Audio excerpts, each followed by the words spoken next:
Hey guys, Divyanshu welcome back to another episode of football daily. और episode में आगे जाने से पहले भाई हमने जो साफ चैंपियनशिप विक्ट्री का जो गिव अवे अनाउंस किया था उसका रिजल्ट तुमको पिन कमेंट में मिलने वाला है। और जैसा मैंने कल कम्युनिटी पोस्ट पे किया था कि भाई आगे से लकी विनर्स नहीं बल्कि डिजर्व्ड विनर्स होने वाले। इसका मतलब ये है कि डिस्पाइट कि वहां पर 1500, 2000 या फिर 2500 कमेंट्स है, वो कमेंट जो कि टॉप होगा, मतलब इस पे ज्यादा लाइक्स होंगे, वो कमेंट जो कि मेरे को लगता है कि बहुत सारे एपिसोड्स में उसका कंसिस्टेंट बेसिस पे कमेंट आता है जो हमेशा से एक्टिव रहता है। अब खैर 1500 वीडियोस बनाइए, इतना तो मेरे को पता चल गया कि कितने लोग यहाँ पर एक्टिव रहने वाले हैं, उनको यहाँ पर सबसे पहले प्रायोरिटी दी जाएगी किसी भी गिव अवे में। And I think this is the best way कि एक इंटरैक्टिव कम्युनिटी कैसे बिल्ड की जाए।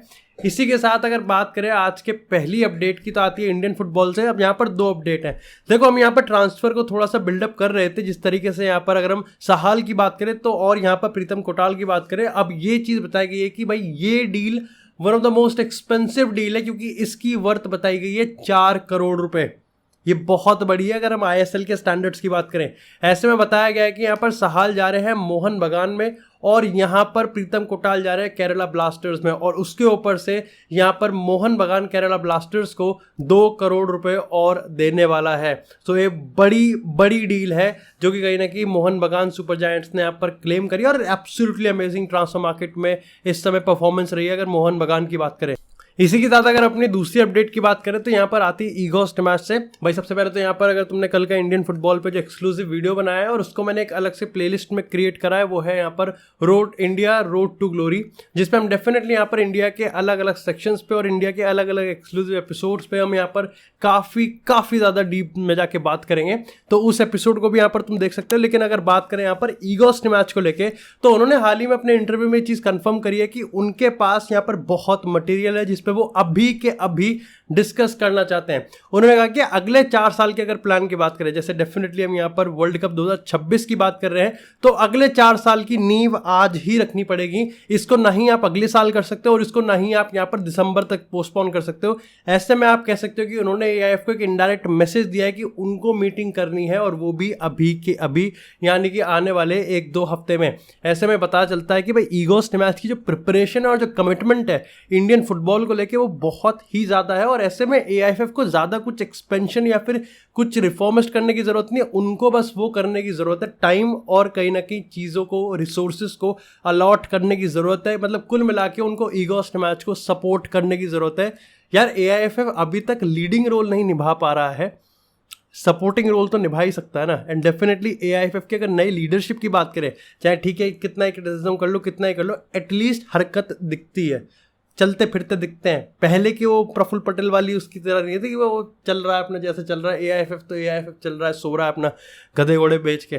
खैर इसी के साथ यार बात करते हैं अपनी नेक्स्ट अपडेट की, जो कि आती है यहाँ पर रियल मैड्रिड से। भाई कल यहाँ पर थोड़ा सा अजीब सा माहौल था क्योंकि कल टेलीग्राफ के एक रिपोर्टर ने, आई थिंक नाम है सैम वेल्स, उन्होंने यहाँ पर एक रिपोर्ट लिखी और उन्होंने यहाँ पर ये कहा कि भाई अगर हम यहाँ पर 20% लाइक हिस्से की बात करें जो टोटल एक्सपेंस रहता है, जिसको यहाँ पर ओवर एक्सपेंस कह सकते हो रियल मैड्रिड के, उसमें से जो कि टोटल 135 मिलियन है, मतलब तुम ऐसे समझो उसको 135 मिलियन खर्चे में से सिर्फ 13 मिलियन खर्चा ऐसा है जो कि रियल मैड्रिड ने बताया है कि उन्होंने क्यों करा है। लगभग 122 मिलियन खर्चा ऐसा है जो कि उन्होंने बताया है कि उन्होंने बताया ही नहीं है कि क्यों खर्चा है। ऐसे में यहाँ पर उन्होंने ये चीज़ एलिज करी है कि रियल मैड्रिड के अंदर भी कहीं ना कहीं कुछ घोटाला हो रहा है, करप्शन हो रहा है। ऐसे में वो फाइनेंशियल फेयर प्ले जो कि फीफा के एफएफपी, यूएफए के एफएफपी रूल्स हैं, उसको ब्रीच कर रहे हैं। लेकिन इसके रिगार्डिंग जब आप थोड़ा सा यहाँ पर और खुरेदोगे ना तो आपको पता चलेगा कि एक्चुअली में उस रिपोर्ट में ऐसा कुछ है नहीं जो कि वो ऐसा बताने की कोशिश कर रहा है जो कि पूरे पब्लिक डोमेन में नहीं पता। जो भी रियल मैड्रिड के एक्सपेंसेस है वो सारे के सारे पब्लिक डोमेन में अवेलेबल हैं। यहाँ तक कि खुद यहाँ पर अगर हम उस रिपोर्ट की बात करें तो सैम वेल्स ने अपने टेलीग्राफ की रिपोर्ट में मेंशन किया है कि रियल मैड्रिड ने जो भी किया है वो इलीगल नहीं है। बस हाँ, ये देखने वाली बात है कि क्या यूएफए उस चीज़ को अलाउ करता है कि नहीं करता है। अब तुमको समझना पड़ेगा कि इस रिपोर्टर को भी पर्टिकुलरली थोड़ा सा यहाँ पर बैकलैश मिला है। वो इसलिए मिला है क्योंकि इस रिपोर्टर ने जो रिपोर्ट बनाई है उसका सबसे बड़ा बेस, जो नींव रखी है, वो इस चीज़ पर रखी है कि रियल मैड्रिड ने उसके सवालों का जवाब नहीं दिया। और इस बेसिस पे उसने ये चीज़ लिखी कि रियल मैड्रिड ने अभी तक ये नहीं बताया कि भाई 122 मिलियन का जो खर्चा है वो उन्होंने कहाँ करा है। ऐसे में मैं तुमको बता दूं कि रियल मैड्रिड ने जितना भी खर्चा किया है वो सारे के सारे वेल ऑडिटेड है, सारे ऑडिट हुए हैं, हर चीज़ हुई है और एक भी पैसा ऐसा नहीं है जो कि रियल मैड्रिड ने कहीं ना कहीं बताया नहीं है। और सही में एक कॉमन सेंस की बात यह है कि तुमको क्या लगता है कि अगर वो लपोर्ता के पीछे पड़ सकते हैं तो क्या वो रियल फ्लोरेंटिनो पेरेस के पीछे नहीं पड़ेंगे? अगर हम यहाँ पर कैफरीन की बात करते हैं या फिर येवियर तेबस की बात करते हैं, क्योंकि अगर हम कायदे की बात करें तो यूरोपियन सुपर लीग का मास्टरमाइंड और क्रिएटर ही फ्लोरेंटिनो पेरेस है। ऐसे मेरे को कोई खास रीजन लगता नहीं है कि क्यों यहाँ पर एलेक्सिस कैफरीन और तेबस यहाँ पर पर्टिकुलरली रियल मैड्रिड को एक वरदान देंगे या फिर छोड़ देंगे। अब खैर यहाँ पर अगर हम सोशल मीडिया की बात करें तो काफ़ी लोग कहते हैं कि भाई बार्सिलोना के करप्शन केस में तो बड़ा हाहाकार मच रहा था, या फिर यूवेंटस पे पर रियल मैड्रिड पर चुप है। भाई चुप नहीं है, बस यहाँ पर आपको समझना पड़ेगा कि जो रिपोर्ट का बेस है, जो आधार है, वो कहीं ना कहीं सिर्फ एक क्वेश्चन और आंसर का बेसिस है। खैर उसने अपने रिपोर्ट में खुद ये लिखा है कि कुछ भी इलीगल नहीं है, बस उसको ये नहीं पता कि एफएफपी के रूल्स से कंप्लाई होता है कि नहीं होता है। एंड टू बी ऑनेस्ट ये जो थोड़ा सा यहाँ पर टिपिकल है, थोड़ा सा यहाँ पर क्रिटिकल है, इस पर हम डेफिनेटली अगर आगे कोई डेवलपमेंट होगा तो मैं इस पर एक डिटेल्ड वीडियो जरूर बनाऊंगा। इसी के साथ बात करते हैं थोड़ी सी क्रिस्टियानो रोनाल्डो के अल नसर की। तो भाई अल नसर को यहाँ पर फीफा ने बैन क्यों करा है? अब देखो, जब मैंने फीफा के अगर हम ऑफिशियल डॉक्यूमेंट और हियरिंग की बात करें, जब मैंने वो पन्ना पढ़ा तो उसमें यहाँ पर साफ साफ चीज़ें लिखी गई थी। उसमें बताया गया था कि देखो 2016 में जब मॉस्को CSK मॉस्को से यहाँ पर अहमद मूसा ने टाइटल जीता था तो वो लेस्टर आ गए थे, लेकिन लेस्टर में उनका कुछ खास चला नहीं सिक्का। ऐसे में उनको यहाँ पर लेस्टर से अल नसर सेल किया गया, जिसकी जो प्राइस बताई गई थी वो लगभग 14 मिलियन यूरोस थी। लेकिन वहां पर ये हुआ कि डिस्पाइट कि अल नसर से 60 गेम खेले अहमद मूसा ने, लेकिन वहां पर एक चीज रह गई थी, और वो ये है कि लेस्टर को लगभग 500,000 यूरोस यहाँ पर अल नसर ने पे नहीं करे थे। जब इसके रिगार्डिंग फीफा ने वार्निंग करी तो उन्होंने इस वार्निंग को भी ठुकरा दिया और पेमेंट फिर भी नहीं करी। साथ में अगर फीफा के अगर आप ऑफिशियल डॉक्यूमेंट की बात करोगे तो उसमें अहमद मूसा ने खुद यहाँ पर मेंशन करवा रखा है कि 500,000 के साथ साथ 5% का इंटरेस्ट भी था, जो कि इन्होंने पे नहीं किया।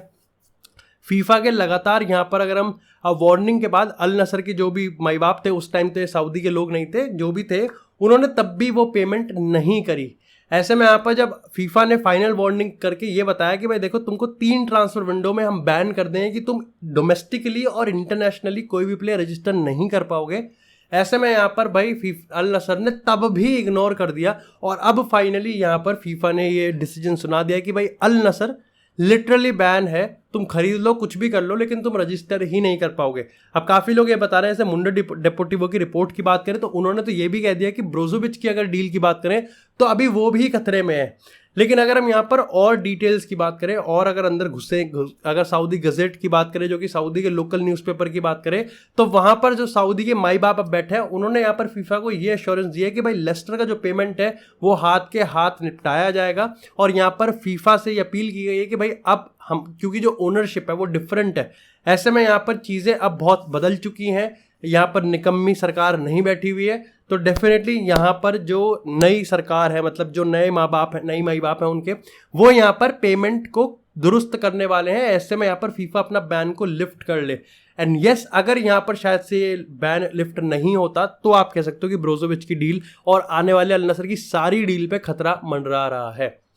ये पूरा का पूरा किस्सा था। खैर इसी के साथ अगर बात करें अब थोड़ी सी नेक्स्ट अपडेट की, अगर हैरी केन को लेकर बात करें तो कल ये बताया गया, और ये आया है आरएमसी रिपोर्ट के जर्नलिस्ट फेब्रिस हॉकिंस से। उन्होंने अपनी रिपोर्ट में बताया कि भाई देखो हैरी केन को लेके आप बायन तो कर रहे हो, लेकिन मैं आपको बता दूं पिछले हफ्ते पीएसजी के रिप्रेजेंटेटिव और डैनियल लेवी के बीच में मीटिंग हुई थी, जहां पर पीएसजी ने वर्बली ये आश्वासन दिया है कि भाई वो 100 मिलियन तक खर्च करने के लिए तैयार है।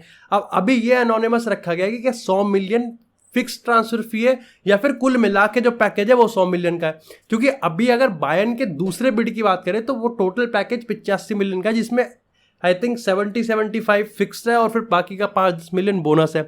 लेकिन अगर पीएसजी 100 मिलियन फिक्स दे रही है और उसके ऊपर से 10 मिलियन 15 मिलियन दे रही है, तो लगभग पूरे जो डील का पैकेज है वो 115 मिलियन यूरोज हो जाता है, जो कि आप कह सकते हो कि डैनियल लेवी के जी स्पॉट से मिलता जुलता है। लेकिन अभी भी ये बताया गया कि डैनियल लेवी ने कुछ खास यहाँ पर घास डाली नहीं है। हाँ, ये आप कह सकते हो कि डैनियल लेवी इसमें इंटरेस्टेड हो सकता है, क्योंकि अल्टीमेटली उसको पैसा मिल रहा है। अब इसके रिगार्डिंग यहाँ पर ये अपडेट भी बताई गई कि आने वाले एक हफ्ते में एक बार फिर से पीएसजी अपने रिप्रेजेंटेटिव को सेंड करने वाली है। इससे दिक्कत ये हो रही है कि बायर्न को कहीं ना कहीं अपने प्राइस को निपटाना पड़ रहा है, और आप ये भी मान सकते हो कि बायर्न के हाथ से निकल सकता है। लेकिन कल की अगर हम लेग की रिपोर्ट की बात करें तो उन्होंने यहाँ पर ये अपडेट दिया कि हैरी केन ने पीएसजी को मना कर दिया और आने वाले टाइम में अगर हैरी केन किसी में भी इंटरेस्टेड है तो वो सिर्फ और सिर्फ बायर्न म्यूनिख होने वाला है। भाई नॉर्थ इंडिया वाले लोग इस चीज से काफी रिलेट कर पाएंगे कि यहाँ पर क्योंकि बारिश हो रही है तो लाइट वाइट इन्वर्टर वगैरह सब भाग गए मेरे। खैर इसी के साथ अगर अपनी अगली अपडेट की बात करें तो वो आती है यहाँ पर दुसान व्लाहोविच को लेकर। अब देखो व्लाहोविच चेल्सी में तुमको थोड़ा सा सब इंटरकनेक्टेड है तो समझाना पड़ेगा। यहाँ पर ओनाना मैनचेस्टर यूनाइटेड भी है। अब इसकी स्टार्टिंग होती है यहाँ पर इंटर को लेके। देखो इंटर लुकाकू के लिए दूसरा बिड लेके आ गए, लेकिन तुमको बताना पड़ेगा कि दूसरा बिड कुछ है ही नहीं भाई, सेम है जो फर्स्ट बिड था। यानी कि जो टोटल पैकेज है वो 30 मिलियन यूरोस का दिया है ऑफर। हाँ आप ये कह सकते हो कि ये चेंज हो सकता है कि इस बार ये स्ट्रेट अप ट्रांसफर की बात हो रही है कि पहले लोन पे लेंगे फिर ऑब्लिगेशन होगा बाय। ऐसा उन्होंने कुछ नहीं रखा। उन्होंने कहा कि भाई ठीक है हम पूरा का पूरा यहाँ पर जो ट्रांसफर है वो स्ट्रेट अप ट्रांसफर करने वाले कैश में। ऐसे में चेल्सी के पास कोई ज़्यादा लेवरेज नहीं है, क्योंकि तुम कह सकते हो कि उनकी पीआर टीम ने ये तो सक्सेसफुली कंफर्म कर दिया कि हाँ ठीक है 17 जुलाई को लुकाकू रिपोर्ट करेगा, लेकिन तुमको पता है कि लुकाकू यहाँ पर प्रोटेस्ट कर रहा है और वो नहीं आ रहा, वो रिपोर्ट ही नहीं कर रहा। ऐसे में अगले पीआर स्पिन यानी कि जब 17 जुलाई होगा और तब तक अगर ये ट्रांसफर नहीं हुआ तो चेल्सी को फिर से एक बार अपनी इज्जत बचाने के लिए झूठ बोलवाना पड़ेगा कि नहीं अभी तो 20 जुलाई को रिपोर्ट करेगा। ऐसे में काफ़ी लोग कह रहे हैं कि चेल्सी के पास ज़्यादा चीज़ें कुछ बची नहीं है तो वो इंटर का ये ऑफर तो एक्सेप्ट कर ही लेंगे। और क्योंकि लुकाकू भी इंटर ही जाना चाहता है तो ये डील तो कंप्लीट हो जाएगी।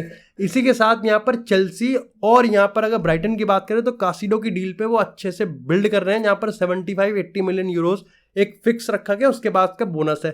साथ ही अगर यहाँ पर इंटर और मैनचेस्टर यूनाइटेड की बात करें तो फेब्रिजियो और बाकी के प्लेयर टॉप टीयर जर्नलिस्ट हैं, उन्होंने बताया कि भाई थर्सडे सबसे मेन दिन होने वाला है जहाँ पर ये डील या तो मेक इट है और ब्रेक इट हो सकती है। ऐसे में यहाँ पर बताया गया है कि शायद से मैनचेस्टर यूनाइटेड इस डील को निपटा ही देगी। थोड़ा फ्रस्ट्रेटेड है इंटर की डिमांड से लेकर, लेकिन अल्टीमेटली दोनों क्लब्स इवेंचुअली एक डील पे सेटल कर जाएंगे।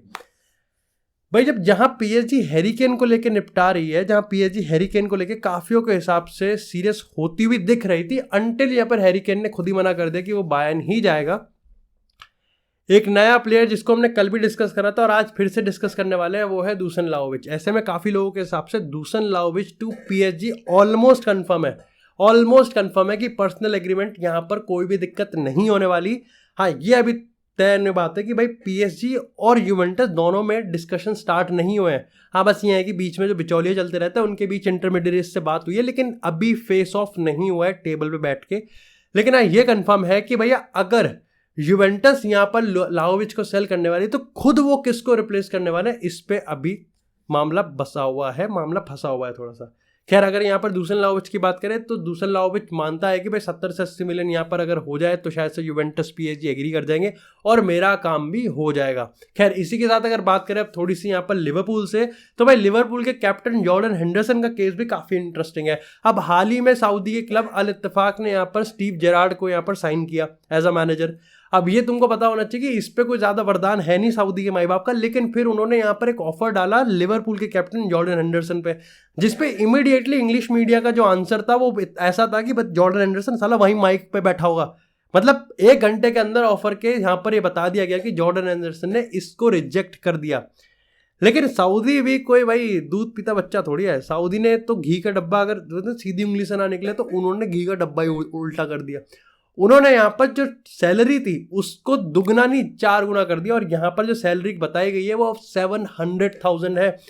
भाई ये मतलब बहुत ज़्यादा है, तो मतलब बहुत ही ज़्यादा है। 4 गुना जो लिवरपूल में कमा रहा था वो यहाँ पर उसने दे दी। यहाँ पर प्लस सऊदी का अगर हम क्लब की बात करें तो ये लिवरपूल को भी ट्रांसफर फी देने वाला है, क्योंकि अभी जॉर्डन हेंडरसन के 2 साल बच्चे कॉन्ट्रैक्ट है। अब अगर छोटी डिटेल्स की बात करें तो इस मामले में ये बताया गया कि अब जॉर्डन हेंडरसन ट्रांसफर होने के लिए बिल्कुल बाध्य है कि हाँ मैं तो चला जाऊंगा भाई, मेरे को सऊदी में जाना है।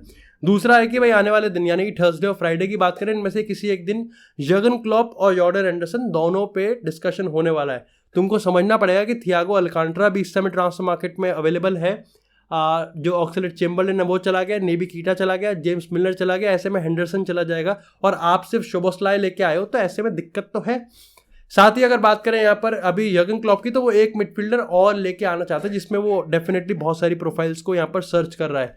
आपको ये भी समझना पड़ेगा कि जॉर्डन हेंडरसन ये भी नहीं चाहता कि भाई वो सऊदी चले जाए, लेकिन उसका फिर गेम डिटेरियोरेट हो जाए या फिर अगले साल होने वाले यूरोपियन चैंपियनशिप में उसकी परफॉर्मेंस पे भी यहाँ पर डेफिनेटली चीज़ें मतलब हट जाए, उसकी प्लेस खराब में, उसकी प्लेस डेंजर में आ जाए और वो यूरो 2024 का, क्योंकि वर्ल्ड कप 2022 में तो उसका अच्छा खासा रोल था और वो यही चीज़ कंटिन्यू होते हुए देखना चाहता है।